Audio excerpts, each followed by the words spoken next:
香港物流業競爭越嚟越大，面對種種挑戰，物流商必須與時並進。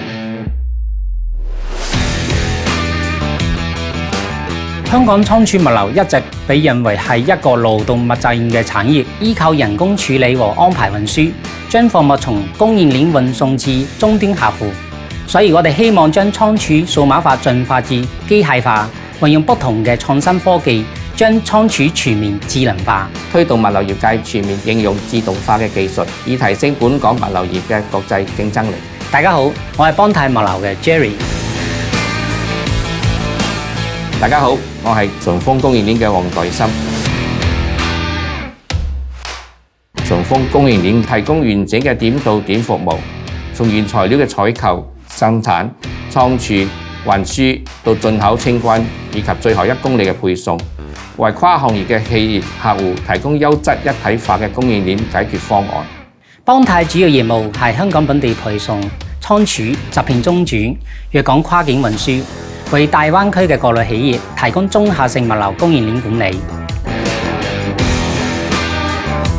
近年，我哋積極引進科技以提升服務水平，透過與同業及高科技公司嘅合作，喺自動化與物流運輸等範疇達至優勢嘅互補，確保為客戶帶嚟兼具智能化與高效率嘅供應鏈服務。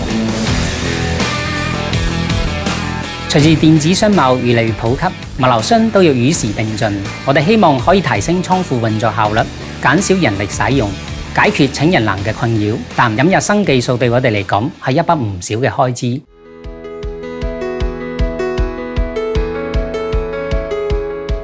我哋見到政府推出先導計劃，就即刻上網瀏覽相關嘅資料。申請我哋批下後，我哋透過先導計劃就購入咗自動導航無人搬運車 AGV。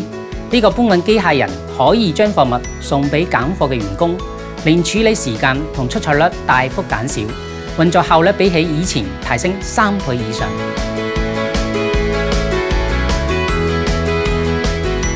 得知政府推出第三方物流服務供應商資助先導計劃，鼓勵物流中小企採用先進科技，推動物流界嘅效率同生產力。先導計劃同順豐供應鏈嘅遠景非常吻合，計劃可以幫我哋減低投資成本。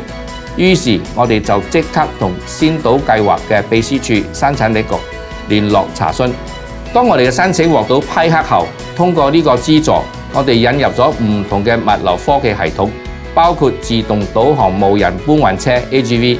呢個搬運機械人可以搬運重達1噸嘅貨架，24小時運作，節省咗人力成本，提升咗工作效率。貨架可以更密集排列，減少所需嘅倉儲空間和成本。系統仲可以幫客戶進行商品熱度分析、推薦上架、優化訂單組合及自動化智慧庫存管理等。客戶對我哋嘅服務提升讚不絕口，對邦泰應用科技嘅能力更加信賴。同時喺機場嘅倉庫發展 RFID 無線射頻識別技術，